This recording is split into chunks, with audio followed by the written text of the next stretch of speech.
voilà léegi yow. puisque wax nga tout ce qui est négatif ci li ñu def si 1 an bi lan nga ci. léegi li ci positif voilà. li ci positif mooy la reddition des comptes ak aussi xam nga Sénégal génne nañu ñetti J jub jubal jubanti waaye dafa am benn bu des bi nga xam ne moom boo koy def ci nga war a jube mooy jëf moo des booy jëf ci ngay jubal booy jëf booy jëlee jëf di ko continuer bu dee da nga dëngoon nga jubbanti comprendre nga loolu jëf boobu ci la Sénégalais yi xaar parce que le bilan immatériel il est bon mais Sénégalais yi ils vivent pas que de ça dafa am aussi ab bilan bi nga xamante ni moom lañ soxla. mais c'est positif ou c'est négatif. loolu c'est positif. mais aussi Sénégalais pour promouvoir la reddition des comptes loolu promouvoir la reddition des comptes loolu moom ñëpp a koy rafetlu en tout cas man dama koy rafetlu. mais jéego ñu tegugum actuellement. waaw jusqu'à présent. ci reddition des comptes. non ci lépp. déedéet est-ce que c'est positif ou c'est négatif. déedéet ci lépp moom c'est pas positif. lépp mënut a positif. lépp mënut a positif. loolu moom wax naa fi léegi yi nga xamante ne nii par exemple campagne agricole bi. man rafetlu wu ma ko. par exemple ministre yi également par exemple tey parce que Modou Diagne Fada bi mu fi ñëwee je pense. mooy semaine bale waa moom mos na jiite Sonacos nee na moom gars yi maanaam day encourager si yoon boobu ñu continuer ci. waaw xam nga lu tax. waaw mais dafa am ay jubanti yoo xam ne moom lañ ci war a def. parce que dafa jàpp ne Sénégal li muy produire ci gerte. mun nañ kaa jël Sonacos transformé ko dina indi emploi te dina indi tamit tuuti ñu am tuuti li ñuy wax souveraineté si waaye produit waaw xam nga Modou Diagne Fada il a parlé en tant que ancien DG donc il a un peu un parent protecteur il y a ce que l'on appelle un parent protecteur parce que bëgg na xam na entreprise mi ngi mel ne man ma toog rek di wax waxi Petrosen damay bëgg lépp ñu jël politique pétrolière yëpp bëgg naa ñu laaj sa après en tant que ancien DG loolu noonu la def mais dans l'huilerie mais y a pas que Sonacos à un certain moment des privés sénégalais ont investi également dans ce secteur-là te ils ont employé beaucoup de Sénégalais ñooñu noonu est-ce que dañuy jël une société nationale et l'État son rôle ce n'est pas de soutenir des sociétés nationales c'est de prendre les places laissées vides par les privés quand le privé est excellent et un secteur est assez attractif pour le privé et qu'il génère des revenus, l'État doit se contenter de prendre ses impôts et de se satisfaire que ce secteur privé puisse créer de l'emploi pour sa jeunesse et ses femmes. Effectivement. Mais sauver Sonacos et tuer toutes les huileries qui existent au Sénégal sans tenir compte des emplois qui sont derrière, c'est méconnaître un peu le secteur. Depuis plus d'une décennie, on essaie de sauver la Sonacos. Mais ça ne marche pas. Mais elle est toujours dans le coma. Oui. gerte gi moom doxul fi mu doon. kon non seulement la production n'est pas bonne ensuite Sonacos li mu jot ci gerte bariwul malgré coow leeg communication bi la filière arachidière bandaleel fi mu toll nii. toujours ci problème reddition des comptes est-ce que jàppoo ne ak chiffres yi ñu ne dañ koo kii est-ce que les gens ñi nga xam ne nekkoon nañ ci l'ancien régime est-ce que jàppoo ne tey jii ñi ngi à l'aise actuellement parce que gis nañ pression bi am ci gars yi moom chaque jour seen déclaration yëpp mooy ñii dañoo sàccoon lii dañoo def nii à chaque fois dafay mel ne ñoom comme nee nañ sax Cour des comptes dafa réconforter sortie bu gouvernement bu njëkk bi fi ne ne ñoom ñi ngi bàkku. xam nga le problème qui se pose c'est que Sénégal mi ngi mel noonu rek suñu équipe nationale buy football ñun ñëpp ay entraîneurs lañ ñun ñëpp ay joueurs lañ il faut que les gens ñu yem seen place l'exécutif c'est l'exécutif le judiciaire même bu fekkente ne le judiciaire est à la remorque de l'exécutif nañ ko rafetal nañ jéem a rafetal la séparation des pouvoirs mu xaw ko nuru même bu fekkee gëmuñu ko buñ jàppee ne juge yeeg yooyu kii loolu seen position là mais dans un état qui se veut démocratique on doit quand même permettre aux juges de se saisir des dossiers et de dérouler tey boo gisee déroulement bi yëpp jur ay coow c'est la communication que l'exécutif en fait mënoon na ci maandu un dossier que tu as fini de faire que tu as donné au procureur le procureur c'est vraiment le trait d'union entre l'exécutif et le judiciaire bay mu am ay poursuites ak yooyu bàyyil kooku nekk ci loolu yow nga nekk ci leneen mais da ngay gis ab député bi nga xam ne bu mënta bind turam sax toog biir assemblée nationale di wax ci ay dossiers yu complexes da ngay gis kenn ki nga xam ne il connaît même pas ce que c'est un projet quelconque nan lañ koy monter il se permet d'être expert dans ça loolu moo ñu indil jafe-jafe mais pour man aujourd'hui li ñu war a def dañ ko war a def si on a le rapport par exemple de force Covid Covid-19 mais nañ ko jël jox ko procureur procureur xool ko léegi procureur xool ko ñi ci war a woo mais kan moo ko aayam woo na leen woo ñu ngi ciy jàpp ay benn rek. waaw léegi nag mais loolu nañ ko def dans l'ordre normal des choses mu jeex tàkk mais nekk fii di ko jël di ko teg di ci def yenn yi di ci perdre énergie di ci focaliser wu et ça déstabilise même la cohésion nationale effectivement mu jur ay haine di jur ay jafe-jafe amul njëriñ non non man daal mon point de mais léegi vue yow pour yow benn rapport la wala ñaari rapport moo am. pan si rapport de Cour des comptes bi. rapport Cour des comptes bi ñu signé boobu. xam nga man loolu waaw. j'attends que la Cour des comptes quand même qui est une institution indépendante puisse se prononcer sur ça parce que magistrat digne aussi parce que aussi man am nay magistrats yi nga xam ne xam naa leen parce que mënuñu toog tam di xel ñaar ndax boobu baax na. waaw wala loolu wala am na beneen ñooñu war a yeewi ci loolu parce que bu ñu nee par exemple dégg naa benn député mu ne rapport Cour des comptes confidentiel la waruñu ko publier te rapport yu njëkk yëpp ñu ngi ci kaw internet bi ak seen i signature ak seen i cachet ñoom ñooñu war a yee affaire bi kat lépp lu ci confidentiel oon politiciens yi wax nañ ko kon kay jaratul nëpp Vraiment. dañ ko waroon sax déclassé fa parce que bu fekkente ne moom dañ ko classé woon confidentiel te politiciens yi génn nañu lépp ba mu génn kon kay jaratul classé nañ ko génnee ñu xam exactement ban moo ci baax ak ban moo ci baax waaye de façon générale administration moom document après day am les sceaux de la République day am ay signature pour mu valable léegi yow c'est intime conviction yow. waaw est-ce que bii ngi Cour des comptes joxe boobu lañ génnee ci biti. man pour man jàpp naa ne daal du boobu parce que bëri na li nga xam ne par exemple ci rapport bi njëkk a génn wax nañ ko man li ma jàng dafa xaw a wuute ak loolu xam nga man par exemple personnellement le fait de dire aujourd'hui man su ma fi nekkoon PIB bi la dette nekk à 85% ou 84% y a aucun problème je l'assume xam nga lu tax xam nga lu tax ma koy assumer mais dénominateur bii ñëpp xam ne dañ ko war a xawlaat moom mooy le PIB ci boppam parce que quand tu prends la dette rapportée à 18 000 milliards et la dette rapportée à 25 000 milliards du benn te gis nga population Sénégal yokku na activité économique yu bees ñëw na on a commencé l'exploitation pétro-gazière ak yeneen yi nga xam ne waa ANSD dinañu jël loolu yëpp dugal ko ci pañe bi te bu ñu ko dugalee ci pañe bi bu boobaa suñu PIB day yokku te bu yokkoo avec le même niveau de dette tu comprends que le ratio va venir entre 68 et 75%. te bu boobaa ce n'est pas de la magie c'est seulement un rebasing. Le PM a lancé le mot. C'est rebasing. On a fait le rebasing jëlaat lépp actualiser tous les chiffres am le bon dénominateur jël la dette xam nañ ko ma nga ca kaw ñu xam exactement taux bi ñaata la et on se remet au travail mu jeex man loolu rek laa gisoon bëri na ay débat yi nga xam ne génne nañ ko ni di ci des nag bu fekkente ne dafa am ay faute gis nga administration ñetti faute moo am faute personnelle faute de service wala cumul de faute ñaar yëpp mën nañ ci dugg pour une fois que ñu identifier que dans cette action administrative là ou bien dans cette gestion am na telle faute et la sanction est en face le Sénégal a des textes qui sont très bien faits sur devant n'importe quelle faute en face il y a la sanction donc quelque part moi c'est le bruit le débat la valeur qu'on a parce que donnée ba léegi gisoo ku ñu inculpé ne diw moo def faute bi ba léegi loolu mooy problème bi mais parce que d'après Modou Diagne Fada waxoon fii nee na ñoom dañoo jël par exemple comme dette yi nga xam ne état bi lebu ko mais ay entreprise ñoo ko leb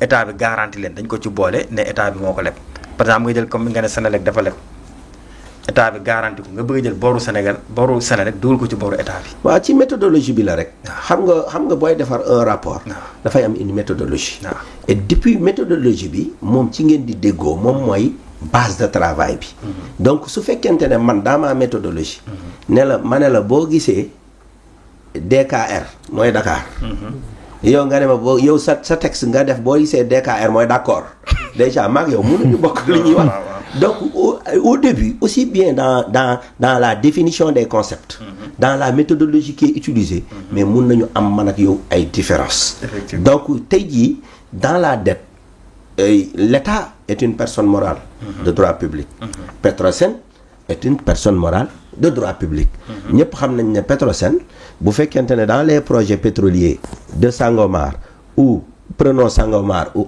Petrosen à 18% Ça veut dire que sur chaque $100 dépensés dans ce dans ce projet, c'est Petrosen qui donne $18. Mais les $18 de Petrosen, tout le monde sait que nos sociétés-là n'ont pas les reins solides pour donner autant d'argent, 550 milliards à des projets pétroliers et gaziers. Donc derrière, l'État à qui appartient Petrosen, 99%, 1% SNR, doit donner la garantie mère, doit aider Petrosen à faire face.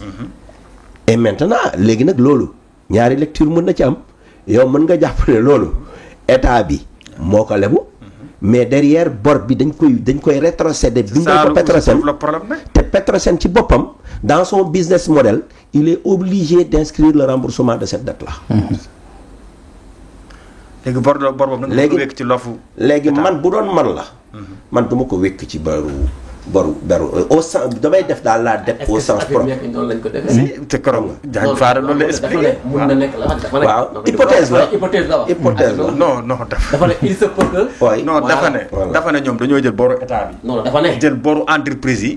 dugal ko boole ko. non dafa ne lu dem. affaire bu gonflé wu. dafa ne mun na nekk. dafa ne ça peut être une hypothèse. dafa ne ça peut être une mooy li ma wax depuis le début hypothèse de départ yi daal. mooy déterminer résultat bi. man bu ma doon liggéey ci affaire bu mel nii.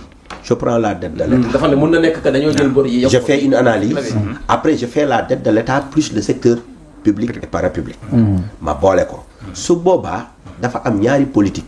État dafa war a discipliner boppam. ci ay dettam. waaye dafa war a discipliner les structures. parce que dettes yi sociétés yi aussi mënuñu def lu leen neex. d'ailleurs dañoo am ay conseils d'administration yi nga xam ne am nay délibération yi nga xam ne boo koy def si la tutelle financière n'est pas là-bas mënoo ko def. am nay délibération yi nga xam ne si la tutelle technique n'est pas là-bas munoo ko def même su fekkente ne conseil bi mun na am ñeneen ñi nga xamante ne nii bokk nañ ci Madame Ramata.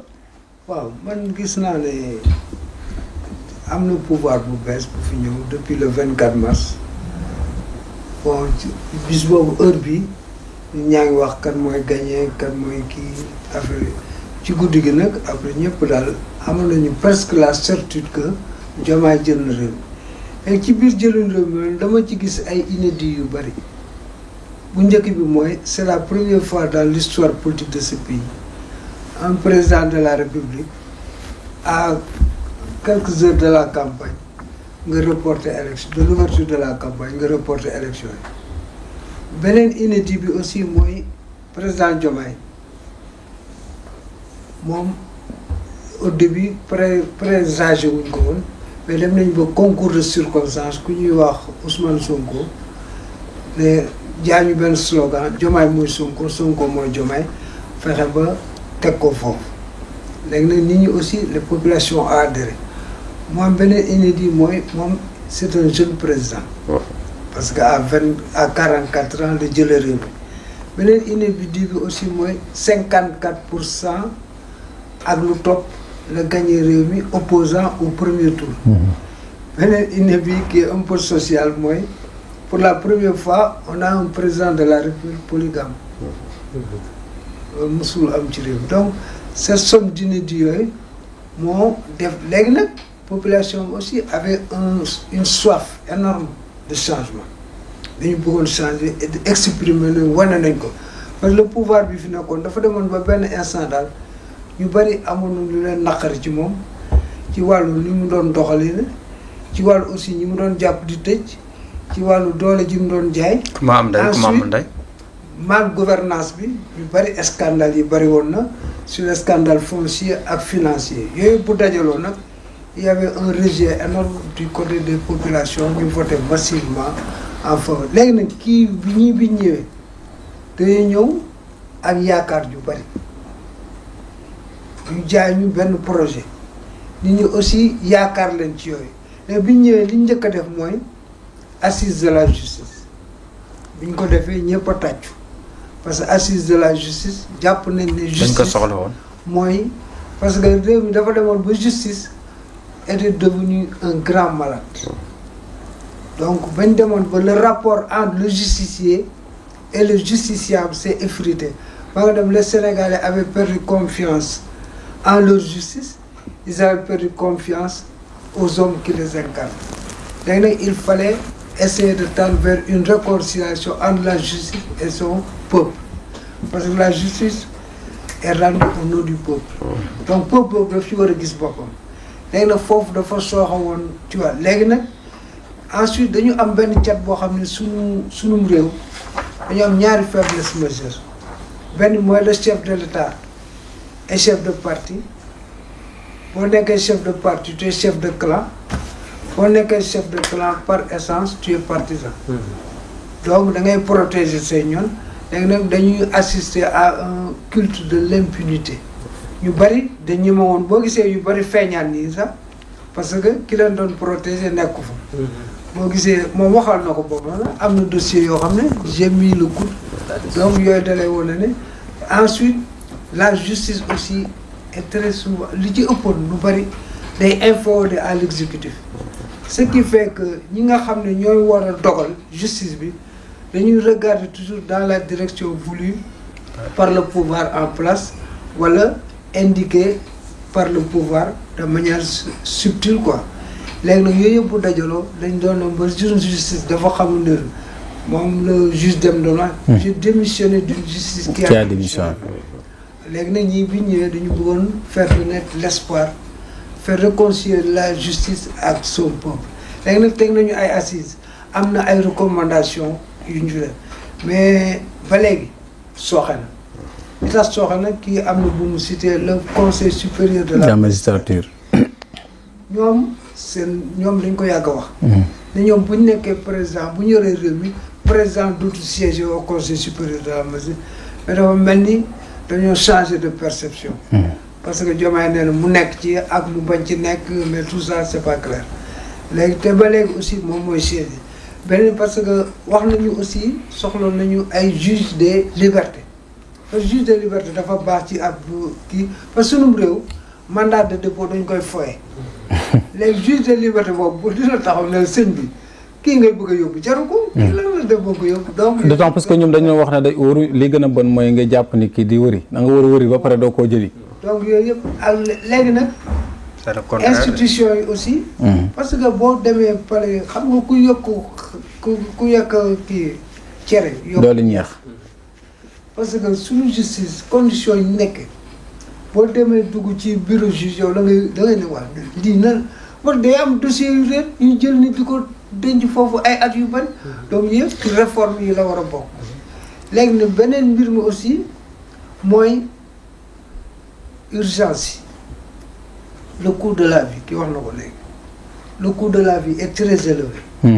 def nañ ci ay jéego dugal nañ 140 milliards. temps yi ñu ngi recruter 1000 xawma lan mais léegi finalement 40 000 dossiers gars yi déposé réew. lan mooy problème dañoo jël mesure. mais mesure boobu il n'arrive pas à la rendre effective. amul impact ci population yow ñi tax ñu ko koy jël yëguñu ko. parce que dafa mel ni on n'a pas un ministre du commerce malgré ses communications à tous azimuts. On a l'impression qu'on n'a pas un ministre du commerce. Parce que mesures yi mu jël yëpp gars yi appliqué wuñ ko. ba léegi prix yi tolloo léegi day am jeexital ci askan bi. te mesures yooyu boo fa dugal 140 milliards war na feeñ ci askan bi. vraiment mais malheureusement c'est léegi nag dégg naa leen ñu wax ne dañuy lancer recrutement de 1000 volontaires pour lâcher leen dans le secteur commerce. Pour le moment en une semaine il y a eu 40 000. dossier pour ñu sol ça veut dire quoi ça veut dire que l'emploi et cela vient s'ajouter également ci li amoon ci migration circulaire bi avec ça veut dire que l'emploi est un sérieux problème là gouvernement qui est inférieur à l'offre moom moo leen daanal kii léegi nag ñii ça doit être une priorité chez eux bon teg nañu ay jéego mais ba léegi man gis naa ne war nañ gën a farataal emploi parce que une population boo xam ne 75% sont constitués de jeunes. am na solo. te chaque année il y a 300 000 jeunes qui tapent à la porte de l'emploi. am na solo. donc boo ko xoolee ci. est-ce que loolu donc yooyu yëpp emploi daal. chantier bu rëy mais tamit il faut ñu dem vers la formation professionnelle aussi. formation bi ñu former les jeunes. ñu am métier sànq mu ngi wax parce que école de formation yi. ñi dem former wu ji.